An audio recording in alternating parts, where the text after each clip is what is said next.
कौन है? दरवाजे पर कई बार दस्तक देने के बाद अंदर से धीमी आवाज आई, पर दरवाज़ा अब भी नहीं खुला था। खिड़की से हल्का सा पर्दा हिला, जैसे किसी ने झाँका हो। मैं साक्षी, दरवाज़ा खोलो। साक्षी बोली, कब से दरवाज़ा खटखटा रही हूँ। सॉरी, श्रुति ने नींद से जागकर उबासी लेते हुए कहा। तू कहीं और कमरा ढूंढ ले। कमरा ढूंढ लो? साक्षी ने हैरानी से श्रुति की ओर देखा। कमरा तुझे ढूंढना है, मुझे क्यों? अब मुझे नहीं, तुझे कमरा तलाशना है, श्रुति ने ठंडे स्वर में कहा। क्यों? साक्षी ने चौंकते हुए पूछा। क्योंकि मैंने और आदित्य ने शादी कर ली है, श्रुति ने अपनी उंगलियों से सिंदूर को हल्के से छूते हुए कहा। क्या? साक्षी का चेहरा हतप्रभ हो गया। उसने श्रुति के माथे की बिंदी और मांग में भरा सिंदूर देखा। ये सब उसके नए जीवन की पुष्टि कर रहे थे। अब पति पत्नी के बीच तेरा क्या काम? श्रुति ने हल्की सी मुस्कान के साथ कहा और खिड़की का पर्दा पूरी तरह से बंद कर लिया। साक्षी दरवाजे के बाहर खड़ी खड़ी कभी खिड़की को देखती तो कभी दरवाजे को। उसे विश्वास नहीं हो रहा था कि उसका इतना करीबी दोस्त, जिसे वह अपना समझती थी, अब किसी और का हो चुका था। उसका मन अतीत की यादों में खोने लगा, जहां आदित्य और उसकी कहानी ने शुरुआत की थी। साक्षी और आदित्य ने एक साथ दिल्ली के एक प्रतिष्ठित इंजीनियरिंग कॉलेज से पढ़ाई की थी। दोनों ने साथ पढ़ाई की, साथ प्लेसमेंट के लिए तैयारी की और आखिरकार दोनों की नौकरी मुंबई के एक बड़ी कंपनी में लग गई। मुंबई में नए जीवन की शुरुआत करते हुए उन्होंने साथ रहने का निर्णय लिया और लिव इन रिलेशनशिप में रहने लगे। वे एक दूसरे के बेहद करीब आ गए थे। एक रात जब आदित्य ने साक्षी का हाथ पकड़ते हुए उसे अपनी ओर खींचा तो साक्षी चौंकते हुए बोली, क्या कर रहे हो आदित्य? प्यार, तुम्हारे बिना नहीं रह सकता, आदित्य ने उसकी आंखों में देखते हुए कहा। नहीं, अभी नहीं, हम शादीशुदा नहीं हैं, साक्षी ने थोड़ा झिझकते हुए कहा। क्या शादी से पहले प्यार करना गलत है? आदित्य ने सवाल किया। हमारे संस्कार तो यही कहते हैं, साक्षी ने समझाने की कोशिश की। हम शादी के बाद ही यह सब करेंगे। शादी की ज़रूरत ही क्या है, हम दोनों साथ हैं, यही काफ़ी नहीं है? आदित्य ने तर्क दिया। शादी तो बस एक औपचारिकता है।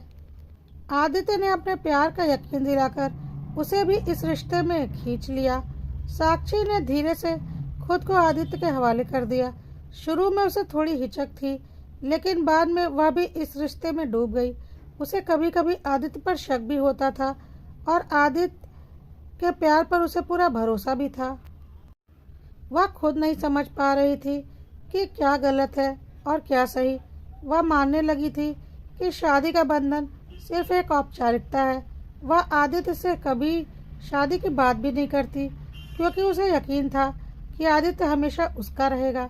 लेकिन जब श्रुति उनकी जिंदगी में आई तो सब कुछ बदल गया। श्रुति हाल में ही उनकी कंपनी में ज्वाइन हुई थी। वह दिल्ली की थी और मुंबई में उसका कोई जान पहचान वाला नहीं था। जब तक उसे कोई जगह नहीं मिल जाती, आदित्य और साक्षी ने उसे अपने साथ रहने का ऑफर दिया। साक्षी को तब तक अंदाजा भी नहीं था कि उसकी जिंदगी में क्या तूफान आने वाला है। श्रुति बेहद खूबसूरत और आत्मविश्वास से भरी हुई लड़की थी। आदित्य धीरे धीरे उसकी तरफ आकर्षित होने लगा। श्रुति के हाजिर जवाबी और उसकी शरारतों ने आदित्य को उस पर मोहित कर दिया। आदित्य, जो साक्षी को दुनिया की सबसे खूबसूरत लड़की मानता था, अब श्रुति के इर्द गिर्द मंडराने लगा। साक्षी ने कई बार आदित्य को चेताया, लेकिन उसने उसकी बातों को अनसुना कर दिया। धीरे धीरे साक्षी को लगने लगा कि अगर उसने आदित्य को शादी के बंधन में नहीं बांधा तो वह उसे खो देगी। अब उसे आदित्य में एक नीच इंसान साफ दिखना शुरू हो गया था। उसने इस बारे में अपनी माँ से बात करने का निर्णय लिया और छुट्टी लेकर दिल्ली चली गई। उसने माँ से अपने और आदित्य के रिश्ते की पूरी कहानी बताई। उसकी माँ ने उसे डांटते हुए कहा, देर मत कर, जाकर उससे शादी कर ले। साक्षी जल्दी जल्दी वापस मुंबई आई ताकि आदित्य से शादी की बात कर सके, लेकिन जब वह वापस आई तब तक बहुत देर हो चुकी थी। आदित्य और श्रुति ने उससे पहले ही शादी कर ली थी। साक्षी, जिसने आदित्य पर पूरी तरह से विश्वास किया था, अब ठगी सी महसूस कर रही थी। उसने अपने प्यार, अपने विश्वास और अपनी भावनाओं को पूरी तरह से आदित्य के नाम कर दिया था, लेकिन इन सब के बावजूद वह उसे अपना नहीं बना सकी। हालांकि कहीं न कहीं उसके मन में असुरक्षा की भावना तो जाग चुकी थी और आदित्य की मक्कारी का आभास भी उसे हो चुका था। इतने दिनों में साक्षी आदित्य के रग रग से वाकिफ थी। साक्षी ने बोला, अच्छा श्रुति, तुमने और आदित्य ने शादी कर ली, बहुत बहुत बधाई हो तुम दोनों को। यह सुनकर आदित्य और श्रुति हैरान होकर उठकर बैठ गए। उन्हें लग रहा था कि साक्षी अच्छा खासा तमाशा खड़ा करेगी, रोना धोना करेगी, पर ऐसा कुछ भी नहीं हुआ। साक्षी ने आगे कहा, हाँ तो ठीक है, अब तुम दोनों पति पत्नी हो तो साथ में रहो। मैं अपना सामान तो कम से कम यहाँ से ले लूँ, दरवाज़ा तो खोलो।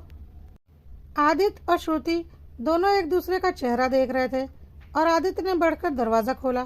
साक्षी बिल्कुल आत्मविश्वास के साथ कमरे के अंदर आई और बोली, मैं यहाँ कोई तमाशा करना नहीं चाहती, क्योंकि तमाशा करने की आदत तो तुम दोनों नीच प्राणियों की है और मैं तुम दोनों जैसी नीच नहीं बन सकती। अब मेरी बात ध्यान से सुनो। एक बात बताओ श्रुति, आदित्य ने तुमसे कहाँ पर शादी की है? कोर्ट में? श्रुति ने बोला, नहीं मैडम, हमने मंदिर में शादी की है। कोर्ट में शादी के लिए हमने अप्लाई कर रखा है, 1 महीने के बाद हम कोर्ट में भी शादी कर लेंगे। इस पर साक्षी ने बोला, तो क्या तुम्हारी शादी का कोई सबूत है, कोई फोटो या कोई गवाह? श्रुति को लगा कि उसने तो किसी को शादी में बुलाया ही नहीं था, तो उसकी शादी की फोटो कौन क्लिक करता। मात्र पंडित जी थे जिन्होंने उनकी शादी कराई। साक्षी ने बोला, क्या हुआ मैडम, तुम तो बहुत ओवर स्मार्ट हो, इतनी बड़ी गलती कैसे कर दी कि शादी कर ली और कोई सबूत नहीं जुटाए? अब मैं बोलती हूँ, तुम दोनों पति पत्नी नहीं हो, चलो साबित करो कि तुम दोनों पति पत्नी हो। क्या बिंदी और सिंदूर लगा लेने से तुम आदित्य की पत्नी हो गई? श्रुति ने बोला, चुप करो, पंडित जी ने खुद हमारे 7 फेरे करवाए हैं, पंडित जी बोलेंगे ना कि हमने शादी की है।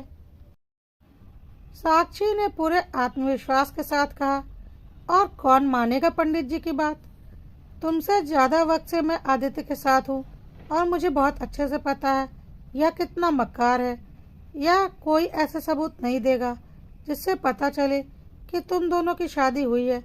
अब चलो, अपना बोरिया बिस्तर समेटो और निकलो मेरे घर से। आदित्य ने बोला, यह क्या बकवास कर रही हो? भले ही तुम मेरे साथ लिव इन में पिछले कई सालों से थी, लेकिन शादी तो मैंने श्रुति से की है, मेरी पत्नी श्रुति है। साक्षी ने हंसते हुए कहा, मुझे बहुत अच्छे से पता है आदित्य, तुम कितने घटिया इंसान हो, लेकिन तुम्हारे साथ रहते रहते अब मैं भी वैसी हो चुकी हूँ। कहकर साक्षी ने अपना मोबाइल आदित्य को दिखाया, जिसमें आदित्य और साक्षी के निजी पलों के कुछ फोटो और वीडियो थे, जो साक्षी ने मौका पाकर ले लिए थे, क्योंकि साक्षी को ऐसा लगता था कि उसने अपनी ज़िंदगी का इतना बड़ा फैसला ले लिया है तो उसके पास अपनी सिक्योरिटी के लिए कोई सबूत तो होने ही चाहिए। आदित्य ने सपने में भी नहीं सोचा था कि साक्षी ऐसा कुछ करेगी। साक्षी ने आगे बोला, अब जब मेरी ज़िंदगी तुम दोनों ने खराब कर ही दी है तो मुझे अपनी बदनामी का अब कोई डर नहीं, क्योंकि अब मेरे पास बचा ही क्या है। लेकिन अगर अभी के अभी तुमने श्रुति को इस घर से बाहर नहीं भेजा तो मुझसे बुरा कोई नहीं होगा, और तुम्हारी और श्रुति की कोर्ट में कोई शादी नहीं होगी, बल्कि 1 महीने के अंदर तुम्हारी और मेरी कोर्ट में शादी होगी। नहीं तो मैं सारी वीडियो और फोटो वायरल कर दूंगी, फिर देखती हूँ तुम्हें कहाँ नौकरी मिलती है और कहाँ घर मिलता है। मैं तो अपनी ज़िंदगी खराब कर चुकी हूँ, लेकिन तुम दोनों की ज़िंदगी भी मैं चैन से गुजरने नहीं दूंगी। इसलिए भलाई इसी में है कि जैसा मैं बोल रही हूँ वैसा करो। आदित्य और श्रुति ने सपने में भी नहीं सोचा था कि साक्षी से ऐसा जवाब मिलेगा। साक्षी ने आगे बोला, श्रुति, अगर अब तुम अपनी आगे की ज़िंदगी चैन और सुकून से बिना किसी बदनामी के काटना चाहती हो तो चुपचाप अपना सामान समेटो और मेरे घर से अभी के अभी बाहर निकलो।